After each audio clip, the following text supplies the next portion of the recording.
Hello welcome back. आज मैं topic देखूंगा हमारा टाइप्स ऑफ कनेक्शंस, है ना। Star delta delta star star star में किस तरह के कनेक्शंस होते हैं, उसका वोल्टेज लेवल कैसे चेक करते हैं, किस में करंट कितना होता है और कौन से किस वाइंडिंग में ज्यादा इंसुलेशन की जरूरत होती है, कौन सा वाइंडिंग में पतले तार की वायर की यूज होती है, तो इनके बारे में हम चर्चा करेंगे। ओके, तो चलिए आज हम देखने वाले हैं अपने थ्री फेज सिस्टम में टाइप्स ऑफ कनेक्शंस। ठीक है, आज मैं बात करने वाला हूं यहाँ पे अबाउट टाइप्स ऑफ कनेक्शंस। ठीक है, आइए आज हमारा टॉपिक है स्टार डेल्टा कनेक्शन में types of connections. Types of connections, okay, कौन कौन से कनेक्शंस होते हैं थ्री फेज के, टाइप ऑफ कनेक्शंस। जैसे कि पहला मैं बात करूं, फर्स्ट वन क्या क्या टाइप्स होता है। पहला आपसे बोलता है जैसे कि डेल्टा डेल्टा कनेक्शन, है ना। थ्री फेज सिस्टम में कौन सा होता है, हमने लास्ट टाइम स्टार डेल्टा की बात किया था, ठीक है ना। तो डेल्टा डेल्टा कनेक्शन। दूसरा आपसे बोलता है स्टार स्टार कनेक्शन, है ना, star star connection, three phase का स्टार स्टार कनेक्शन भी होता है। नेक्स्ट समझिएगा, आपसे बोलेगा डेल्टा स्टार कनेक्शन, है ना, डेल्टा स्टार कनेक्शन क्या है, इनकी चर्चा होगी अभी। And the next one star delta connection, star delta connection, इनकी भी बात होगी। ओके, तो ये मेन चार टाइप है connection of three phase system के अंदर, है ना। थ्री फेज सिस्टम के अंदर ये चार तरीके के आपके क्या होते हैं, कनेक्शंस होते हैं। थ्री फेज सिस्टम के अंदर चार तरह के कनेक्शन होते हैं। अब समझिएगा ये कनेक्शंस कैसा है। सपोज दैट कई बार जब आप ट्रांसफार्मर बनाते हो तो आपने देखा होगा थ्री फेज यहां से आते हैं, है ना, थ्री फेज आते हैं और थ्री फेज चले जाते हैं ना, थ्री फेज चले जाते हैं। इसका मतलब तीन फेज किससे, एक स्टार से जुड़ा होगा, तो अगर यहाँ पे दूसरा डेल्टा रहा होगा तो तीन वायर यहां से जुड़ा जाएगा, है ना, तीन वायर यहां से जुड़ जाएगा। और एक न्यूट्रल पॉइंट बचता है, तो आउटकम में आप न्यूट्रल भी ले सकते हैं, तो वो चार वायर से four wire three phase system हो सकते हैं यहाँ पर।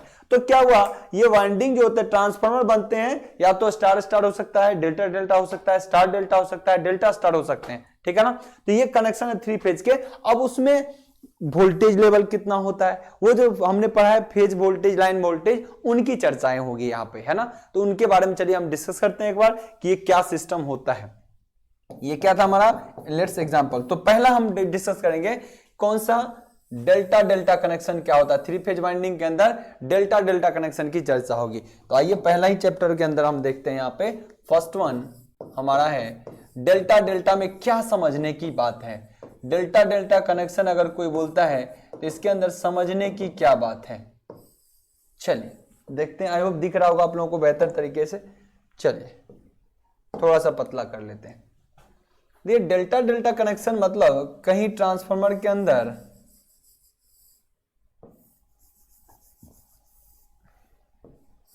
एक वाइंडिंग ऐसा रहा होगा और दूसरा वाइंडिंग भी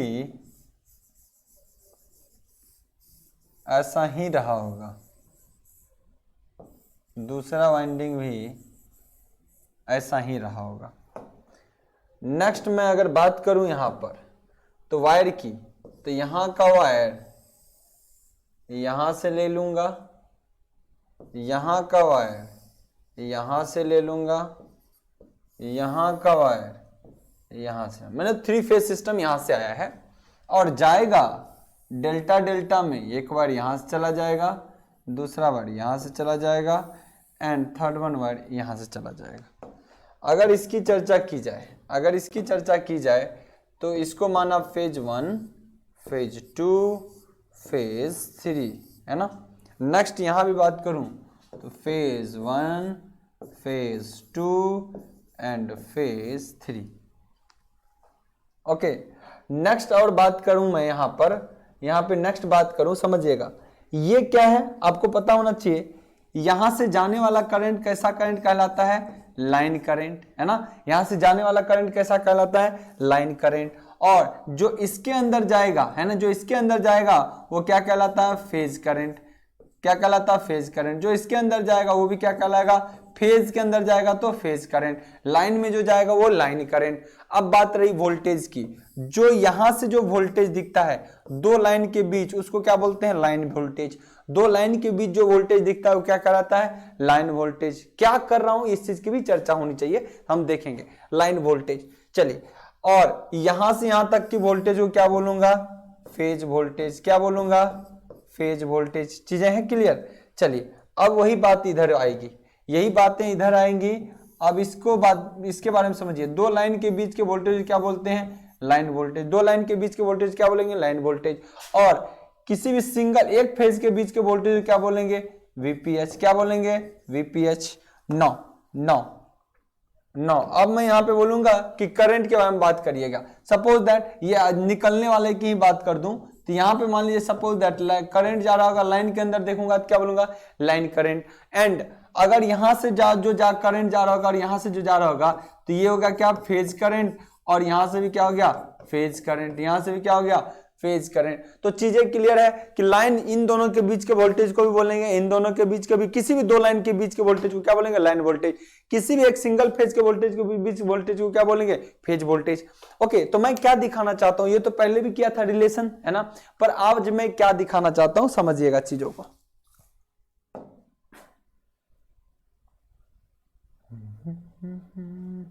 कौन सा कलर यूज नहीं हुआ, ग्रीन। आइए देखिए, यहां पे क्या कहता है कि इस टाइप का अगर ट्रांसफार्मर कहीं वाइंडिंग है ना, थ्री फेज सिस्टम के अंदर ऐसा कहीं वाइंडिंग होगा, अगर ट्रांसफार्मर कोई ऐसा ही बना होगा, डेल्टा डेल्टा ट्रांसफार्मर, यानी अगर कोई बना होगा डेल्टा डेल्टा कनेक्शन ट्रांसफार्मर,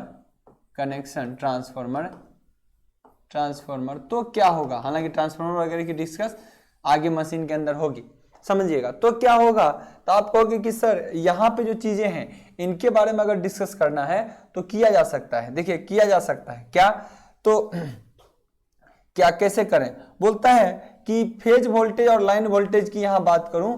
देखिए, फेज वोल्टेज यहां का जो वोल्टेज है और यहां का जो वोल्टेज है, यहां का जो वोल्टेज है और यहां का वोल्टेज है, कैसा रिलेशन होगा। मान लीजिए इसको VL1 कर दूं, यहां का वोल्टेज है ना, और यहां का वोल्टेज कर दूं VL2, यहां का क्या कर दूं, VL2। ध्यान से समझिएगा।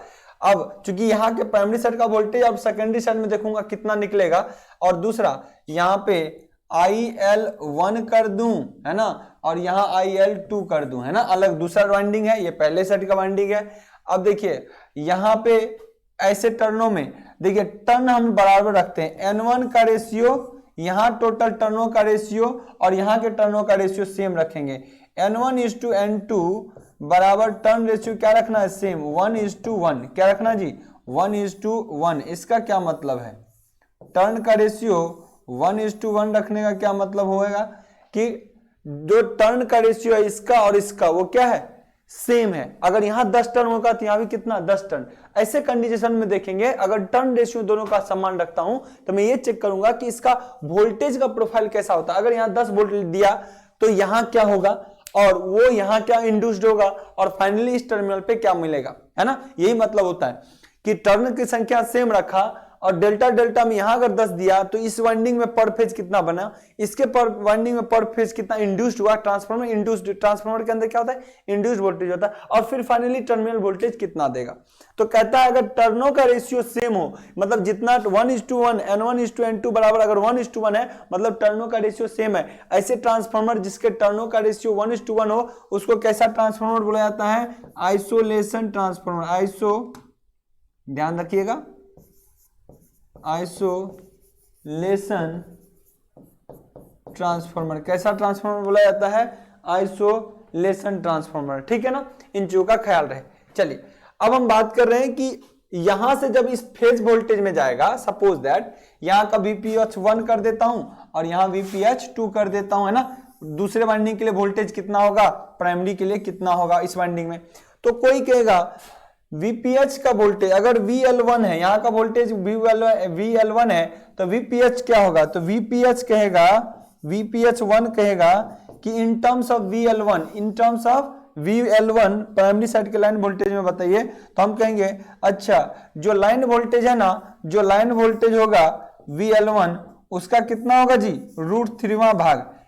समझिए, क्या √3वां भाग होगा? नहीं होगा। √3वां भाग किस में होता है? √3वां भाग तो होता है आपका स्टार वाले में। यहां देखिए पैरेलल में वोल्टेज सेम है कि नहीं? पैरेलल में वोल्टेज सेम है। सो फेज वोल्टेज जो है पर फेज का वो किसके बराबर होगा? लाइन वोल्टेज के, लाइन वोल्टेज के। यानी ऐसे कंडीशन में वोल्टेज जो या इस वाइंडिंग पे वही है जो लाइन वोल्टेज है, इस वाइंडिंग पे वोल्टेज वही है जो लाइन वोल्टेज पे।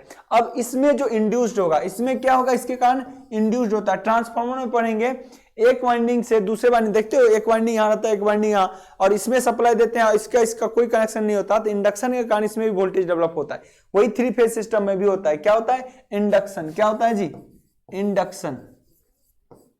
तो इंडक्शन के कारण क्या होता है? वोल्टेज डेवलप होता है। तो इस वाइंडिंग का कोई बोलेगा वोल्टेज कितना होगा, तो कहेंगे इस वाइंडिंग का वोल्टेज वही होगा जो इसके पर फेज का वोल्टेज होगा। इंडक्शन वोल्टेज सेम होता है। सो VPH2 बराबर किसके होंगे? बराबर किसके होंगे? क्योंकि ये इसी के बराबर होगा, जितना इंड्यूस्ड होगा वो इसी के बराबर होगा, और बराबर वो इसके होंगे तो ये इसी के बराबर होगा। समझिएगा, मैं बताता हूं कैसे बराबर होगा। एक इक्वेशन ट्रांसफार्मर का खाली ध्यान में रखना, कहता है V2 बटा V1 बराबर N2 बटा N1, V1 बटा V2 बराबर N2 बटा N1। समझिएगा, ये इक्वेशन याद रखिएगा जो ट्रांसफार्मर में आएगा। टर्न रेशियो बोला जाता है। वोल्टेज सेकेंडरी साइड का और प्राइमरी साइड का रेशियो वही होगा जो सेकेंडरी साइड का टर्न होगा और सेकेंडरी साइड का प्राइमरी साइड का टर्न्स होगा। ये होता है। अगर मान लीजिए किसी ने कहा कि यहाँ पैरेलल में वोल्टेज सेम है, तो यहाँ पे वोल्टेज कितना होगा? तो यहाँ पे इंड्यूस्ड वोल्टेज अगर देखना है इस पे VPH2 पे, तो क्या कहेंगे? VPH2 बटा VPH2 इसका बटा इस वोल्टेज का रेशियो, इसके पर फेज का वोल्टेज भागा इसके पर फेज का वोल्टेज बटा सेकेंडरी साइड के टर्नों की संख्या, यहाँ पे N2 दे देता हूं और ये क्या है? N1 दे देता हूं। तो मैं क्या लिखूंगा? N2 बटा N1।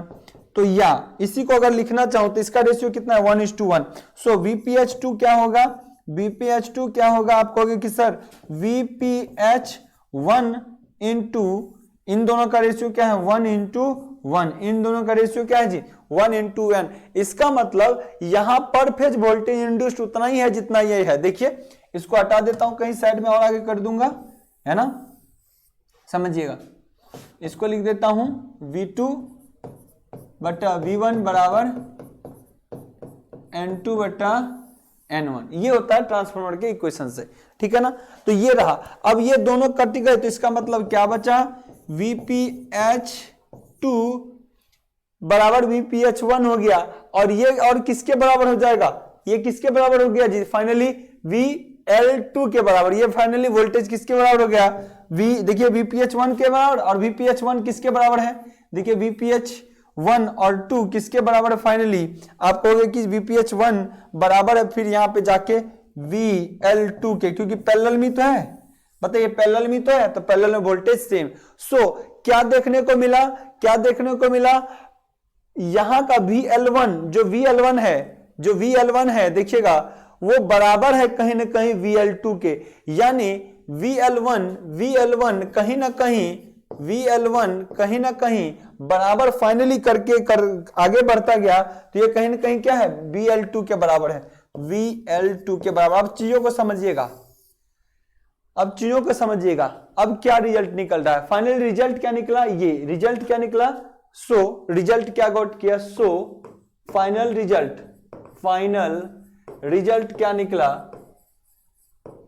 फाइनल रिजल्ट क्या निकला? VL1 बराबर VL2। यानी अगर किसी डेल्टा कनेक्शन के अंदर, समझिएगा, अगर डेल्टा कनेक्शन के अंदर, अगर ध्यान से समझना है, फिर चीजों को आगे देखेंगे मैं बता रहा हूं, ध्यान से समझिएगा। अगर यहां पे वोल्टेज आप अप्लाई करेंगे 10 वोल्ट, तो यहां भी कितना मिलेगा आपको? 10 ही वोल्ट। लेकिन कंडीशन है, यहां टर्न N1 और यहां टर्न N2 की बात करूं, पर फेज के टर्न की, यहां N1 N2 क्या है जी? N1 और N2 क्या है? पर फेज टर्न। ये भी क्या है? पर फेज टर्न। पर फेज क्या दिखा रहा है? टर्न को, और ये कौन से साइड, सेकेंडरी साइड, N2 का मतलब ये प्राइमरी साइड। ओके ठीक है, इसका मतलब है कि अगर ये 10 वोल्ट दे रहा है तो फाइनल रिजल्ट भी कितना आपको मिलना है इस ट्रांसफार्मर के सेकेंडरी साइड, 10 ही वोल्ट, जबकि ये लाइन वोल्टेज था, फेज वोल्टेज में गया होगा, वो इंड्यूस्ड हुआ होगा, फिर इस पे गया होगा, फिर उस पे गया होगा, लेकिन वोल्टेज कितना मिला, सेम। सो क्या देखने को मिला, एक चीज तो तय हो गया कि अगर ट्रांसफार्मर डेल्टा डेल्टा वाइंडिंग का बना होगा, 3 फेज का ट्रांसफार्मर डेल्टा डेल्टा का बना होगा, तो लाइन वोल्टेज जो हम डेल्टा में भेजेंगे वही वोल्टेज उस साइड के लाइन वोल्टेज में मिल जाएगा, वही वोल्टेज उस साइड के लाइन वोल्टेज में मिल जाएगा। सो ये चीजें ध्यान से समझिएगा। क्या रिजल्ट निकला कि अगर डेल्टा डेल्टा कनेक्शंस होंगे, डेल्टा डेल्टा कनेक्शन होंगे, तो ऐसे कंडीशन में क्या होता है, जो वोल्टेज यहां से भेजा जाता है वही वोल्टेज आपको फाइनली वहां पे मिल जाता है, फाइनली आपको वहां पे भी मिल जाता है। सो एक रिजल्ट क्या निकला, मैं क्या कहूंगा, VL1 बराबर VL2। अब यहां से समझिएगा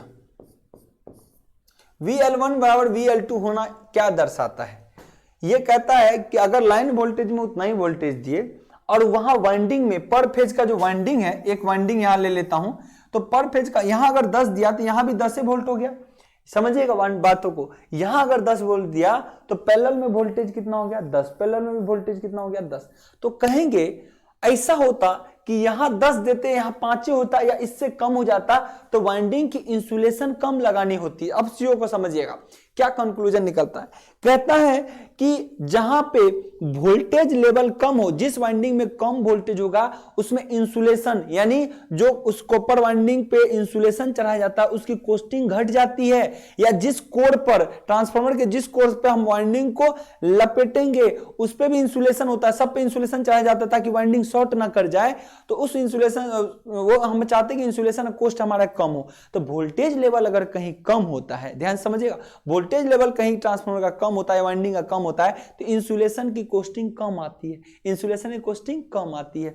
अब समझिएगा, यहां पर बोल रहा है 10 वोल्ट इस लाइन को दे रहा हूं और वाइंडिंग को भी कितना मिल रहा है, पैरेलल में वोल्टेज बराबर, तो 10 वोल्ट मिल रहा है। तो कहेंगे कि जितनी कॉस्टिंग ट्रांसमिशन लाइन को भेजने में 10 वोल्ट का लग रहा है, यहां पे वाइंडिंग का वोल्टेज घट नहीं रहा है, इसका मतलब कॉस्टिंग तो ज्यादा लग रहा है। तो कोई कहेगा किसके तुलना में कॉस्टिंग 10 वोल्ट लग रहा है, किसके को तुलना में ज्यादा, आप समझ रहे हो। तो हम कहते हैं कि ऐसा भी कुछ कनेक्शन बनते हैं कि यहां 10 देता हूं तो वाइंडिंग में, पर फेज वाइंडिंग में वोल्टेज हो जाता है 7 वोल्ट, है ना, 7 वोल्ट। तो 7 वोल्ट का अगर वाइंडिंग का हो जाएगा तो इंसुलेशन कॉस्टिंग कम आएगी कि नहीं, इंसुलेशन कॉस्टिंग कम आएगी, चीजें क्लियर होंगी। तो इसीलिए बोला जाता है इस टाइप के वाइंडिंग में इंसुलेशन कॉस्ट ज्यादा आती है। क्यों? क्योंकि जो लाइन का वोल्टेज है पर फेज वोल्टेज भी उतना ही रह जाता है, पर फेज वोल्टेज भी उतना ही रह जाता है, तो कॉस्टिंग में तो कोई गिरावट नहीं आती, कॉस्ट बढ़ जाता है। लेकिन ऐसा भी वाइंडिंग है, हम आगे बताएंगे, जिसमें कि पर फेज वोल्टेज घट जाता है। लाइन वोल्टेज अगर 10 देंगे तो पर फेज वोल्टेज आपको 7 दिखेगा, तो 7 करस्पॉन्डिंग आप इंसुलेशन चढ़ाओगे तो कॉस्ट घटेगा कि नहीं। इसलिए बोलता है इस टाइप का ट्रांसफार्मर कॉस्टली होता है। कैसा होता है जी? कॉस्टली। क्यों? क्योंकि यहाँ पे वोल्टेज जितना अप्लाई करते हैं लाइन में उतना ही फेज में मिलता है, तो ससुरा क्या होता है, आपका जो वाइंडिंग के वोल्टेज होते हैं, जो वाइंडिंग के वोल्टेज होते हैं उसके कारण हमको इंसुलेशन की कॉस्ट ज्यादा आ जाती है। सो क्या हुआ, कंक्लूजन क्या हुआ, इस चीज का ध्यान रखिएगा। यहां पे क्या हुआ, कंक्लूजन क्या निकला, कंक्लूजन क्या निकला, कंक्लूजन क्या निकला, इन case of delta delta connection, delta delta connection, in case of delta delta connections, in case of delta delta connections, line voltage is same also in phase voltage, thus insulation costing is more. इसीलिए क्या हो जाता है, insulation costing, insulation की cost क्या आती है, ज्यादा आती है। क्या होती है, ज्यादा होती है। किस केस में, डेल्टा डेल्टा कनेक्शन में। आपसे पूछता है डेल्टा डेल्टा कनेक्शन में कौन से कनेक्शन में इंसुलेशन की कॉस्टिंग ज्यादा आती है, कौन से कनेक्शन में इंसुलेशन की कॉस्टिंग ज्यादा आती है, तो डेल्टा डेल्टा कनेक्शन में। किस कंडीशन में, डेल्टा डेल्टा कनेक्शन में। तो क्या हाई वोल्टेज के लिए इसको परमिट करेंगे, हाई इस टाइप का वाइंडिंग और कभी हाई वोल्टेज के लिए परमिट करेंगे, कहेंगे नहीं रे बाबा ऐसे नहीं करेंगे। क्यों, क्योंकि इसको हाई वोल्टेज के लिए अगर बनाओगे इस टाइप का ट्रांसफार्मर तो पर फेज में इंसुलेशन भी बहुत ज्यादा देना पड़ेगा, जिससे ट्रांसफार्मर बहुत महंगा हो जाएगा। लेकिन कुछ ऐसे भी ट्रांसफार्मर है जिससे सस्ते बनने की गुंजाइश हो, जिसको महंगा क्यों बनाएंगे। चीजें क्लियर है ना। इसीलिए इस टाइप के ट्रांसफार्मर कभी भी हाई वोल्टेज एप्लीकेशन के लिए प्रीफर नहीं किए जाते हैं। सो एक कंक्लूजन तो ये निकल गया, एक कंक्लूजन तो ये निकल गया आपका, है ना। दूसरा कंक्लूजन क्या होगा ये भी देख लेते हैं। दूसरा कंक्लूजन क्या होगा, नेक्स्ट पेज में कर दूं दूसरा कंक्लूजन इसका, नेक्स्ट पेज में कर देता हूं कंक्लूजन दूसरा। So if high voltage so due to more insulation costing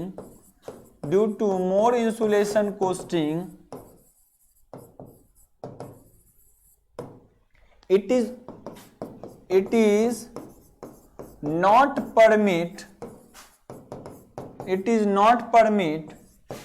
for high voltage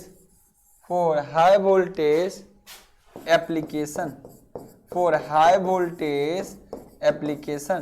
इसका मतलब डेल्टा डेल्टा टाइप का ट्रांसफार्मर कभी भी हाई वोल्टेज एप्लीकेशन के लिए, हाई वोल्टेज के लिए एप्लीकेशन में नहीं यूज किए जाएंगे।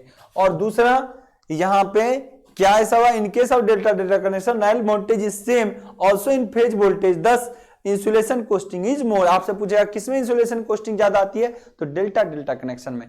सो हाई वोल्टेज के लिए इसको कभी परमिट नहीं करेंगे, हाई वोल्टेज के लिए कभी परमिट नहीं करेंगे। ये तो मैं 10 बोल दिया हूं, यहां 10 केवी की बात होगी, 11 केवी की बात होती है ना। यहाँ तो 10 वोल्ट दिया हूं, यहाँ तो 11 केवी की। आपको पता है ट्रांसफार्मर 3 फेज 11 केवी तो मिनिमम साइज का आपको देखने को मिलता है। 11 केवी जो आपके घरों में डिस्ट्रीब्यूशन ट्रांसफार्मर होते हैं 11 केवी होता है। क्लियर ना। तो ये चीजें आपको पता होना चाहिए। किसके रिगार्डिंग हुआ, डेल्टा डेल्टा। अब डेल्टा डेल्टा में सिर्फ अभी किसकी बात हुई, वोल्टेज की। कहेंगे भाई एक बार करंट की भी चर्चा कर लीजिए, क्या बोलेंगे, एक बार इसके करंट की भी सर चर्चा कर लीजिए। अभी तो आपने वोल्टेज की चर्चा की है, तो हम कहेंगे क्यों नहीं, करंट की भी चर्चा करेंगे। हमने आपको बताया वोल्टेज, तो करंट की भी चर्चा करेंगे। करंट में एक चीज देखने को मिला कि लाइन में जो करंट जा रहा फेज में उतना करंट नहीं जा रहा, लाइन में जो करंट जा रहा फेज में उतना करंट नहीं जा रहा है। तो क्या डिस्कस होगी, आइए बात करते हैं। अब क्या डिस्कस होगी, इस पेज को लेना पड़ेगा आपको नए पेज पे, है ना। अब ये डिस्कस होगी कि इसका लाइन करंट और फेज करंट में अंतर है।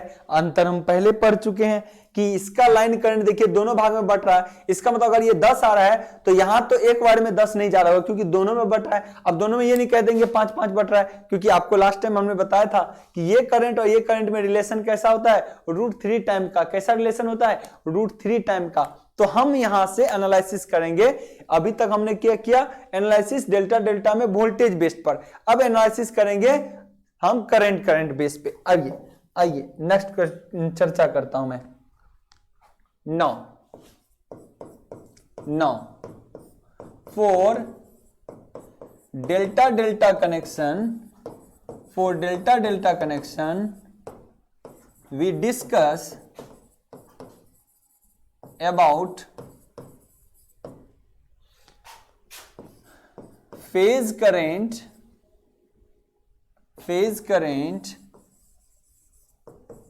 and line current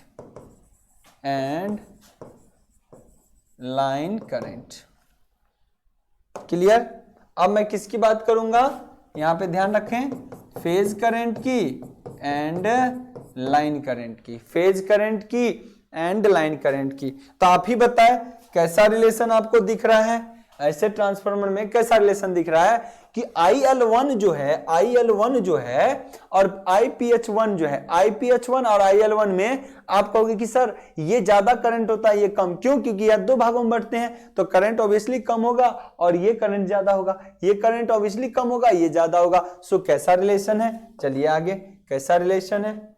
चलिए आगे। 9 IPH1 का जो रिलेशन है पर फेज का जो है वो क्या होता है? लाइन करंट का IL1 का √3वां भाग, है ना, प्राइमरी साइड के करंट का √3वां भाग, ठीक है, प्राइमरी साइड के करंट का √3वां भाग। सेकेंडरी साइड में भी वही होगा, जो लाइन करंट होगा उसके फेज करंट का क्या होगा? √3 टाइम ज्यादा होगा, लाइन करंट फेज करंट का √3 टाइम ज्यादा होगा। चलिए अब क्या रिलेशन कह रहा है तो सोचिए, अब ध्यान समझिएगा। वोल्टेज के कारण कोस्टिंग इंसुलेशन की आती है, ध्यान समझिएगा। वोल्टेज कहीं कहेगा बढ़ेगा तो इंसुलेशन की कोस्टिंग बढ़ेगी, इंसुलेशन मोटा रखना पड़ेगा, नहीं तो वो डैमेज कर देगा वाइंडिंग को, है ना। तो वोल्टेज टर्म किससे रिलेट होता है? इंसुलेशन से। ये दिमाग में रखना है या कहीं से नोट डाउन आप लोग करिएगा कि वोल्टेज टर्म जो रिलेट होता है कभी भी किसी वाइंडिंग का, तो वो होता है टर्म उसके इंसुलेशन से, और करंट टर्म जो होता है ये होता है कंडक्टर की मोटाई से। करंट टर्म जो रिलेट होता है वो कहीं से कंडक्टर की मोटाई से, ध्यान समझिएगा। इसका मतलब अगर आपको कहीं 10 एम्पियर की करंट भेजनी है तो अगर इतना मोटा वायर रखना है, 10 एम्पियर की करंट भेजनी है और वायर इतना मोटा रखना है, तो कोई कहेगा कि 3 एम्पियर का करंट भेजना है तो कितना, कोई कहेगा मान लो 7 एम्पियर का करंट भेजना है तो कितना पतला करंट भेजना पड़ेगा, कितना, एक सेकेंड, कितना पतला आपको कंडक्टर रखना पड़ेगा? तो हम कहेंगे पतला कंडक्टर से भी काम चल जाएगा, पतला कंडक्टर से भी काम चल जाएगा, पतला कंडक्टर से भी काम चल जाएगा। कितना से? अगर 7 ही एम्पियर भेजना है तो वायर पतला यूज कर लिए, अगर 7 ही एम्पियर भेजना है तो वायर क्या कीजिए? पतला कर दीजिए। इसको क्या बोलेंगे? थीन मतलब पतला, ये है क्या? थिक मतलब मोटा, कंफ्यूजन ना हो, थिक THICK, थिक मतलब मोटा और थीन मतलब पतला। अब ध्यान से समझना है, एक तो मतलब होता है मोटा का, एक होता है पतला का। तो हमेशा ज्यादा करंट जाने के लिए कंडक्टर कैसा रखना पड़ेगा? मोटा, और कम करंट जाने के लिए कंडक्टर कैसा रखना पड़ेगा? पतला, है ना। अब इसका रिलेशन क्या होगा वाइंडिंग से, समझिएगा। चलिए देखिए, कह रहा है IL1 है ना, और ये IPH1 है, ये क्या है? IPH1 है। अब समझिएगा, ये कम है ये ज्यादा है, तो बताइए यहां अगर 10 एम्पियर भेजा गया तो यहां करंट क्या? 10/√3। अगर यहां 10 भेजा गया तो यहां 10/√3। तो जब 10 एम्पियर करंट भेज रहे हैं तो इस वाइंडिंग में 10/√3 मतलब कि 10/√3 कर दो तो काट कूट के लगा लो कि लगभग 6 एम्पियर, 6.5 एम्पियर करंट बच रहा होगा या 7 एम्पियर बच रहा होगा। इसका मतलब एक चीज बेनिफिट देखने को मिला कि डेल्टा डेल्टा कनेक्शन में अगर लाइन करंट ज्यादा होता है तो फेज करंट क्या होता है? उससे कम। तो फेज करंट कम हुआ तो कहेंगे एक बेनिफिट मिला जी। एक बेनिफिट क्या मिला कि कंडक्टर बहुत पतले रखना पड़ेगा, ज्यादा कॉपर की जरूरत नहीं है, कम ही कॉपर से काम चल जाएगा। ये भी तो बेनिफिट मिला ना कि अगर 10 एम्पियर यहां भी जाता, 10 एम्पियर यहां भी जाता, तो ऐसे कंडीशन में क्या होता? मोटा वायर रखना पड़ता। अब देख रहे हो आपकी पर फेज पे कम ही करंट जा रहा है तो आप कहोगे अरे इतना मोटा तार क्या करोगे लगा के, इससे पतला लगाओ, इतने पर पतला लगाओ। जबकि अगर 10 एम्पियर जाता तो कहते इतना मोटा लगाओ, है ना। ये चीज है। तो बेनिफिट किस चीज का मिला? सेविंग ऑफ कंडक्टर की, सेविंग ऑफ कंडक्टर की। चलिए नेक्स्ट पॉइंट पे हम पढ़ते हैं। चलिए सो कंक्लूजन क्या निकला?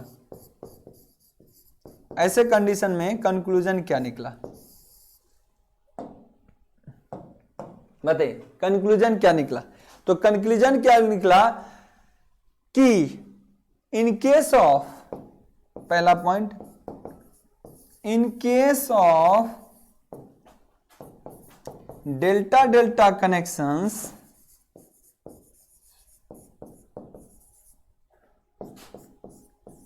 पर phase current require less as compared to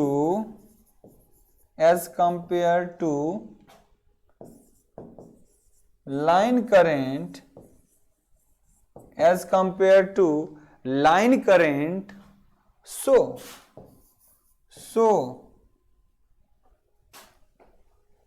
size of conductor, चूंकि कम में करंट जा रहा है और यहां तो ज्यादा जा रहा है, सो साइज ऑफ कंडक्टर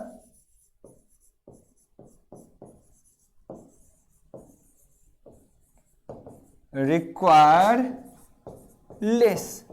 कैसा चाहिए जी, साइज ऑफ कंडक्टर कैसा रिक्वायर चाहिए, लेस, छोटा कंडक्टर चाहिए, पतला कंडक्टर चाहिए। इससे साइज ऑफ ट्रांसफार्मर क्या हो जाएगा, घट जाएगा। डेल्टा कनेक्शन में ट्रांसफार्मर का साइज क्या हो जाएगा, घट जाएगा, क्योंकि पतले तार पे इंसुलेशन तो चढ़ाना ही पड़ेगा, हाई वोल्टेज एप्लीकेशन के नहीं यूज कर पाएंगे, ठीक है, लेकिन वो साइज तो वाइंडिंग का घट गया ना, तो साइज डेल्टा ट्रांसफार्मर का साइज घट जाएगा। क्यों, क्योंकि वाइंडिंग कम हो गया, पतला हो गया, तो पतला होगा तो ट्रांसफार्मर का साइज ओवरऑल घटेगा कि नहीं। वाइंडिंग का घट गया तो डब्बा थोड़ी बड़का बना के रखेंगे, तो वाइंडिंग का साइज घट गया तो डब्बा छोटा बनाएंगे। So size of transformer will reduce, transformer का साइज क्या हो जाएगा जी, घट जाएगा।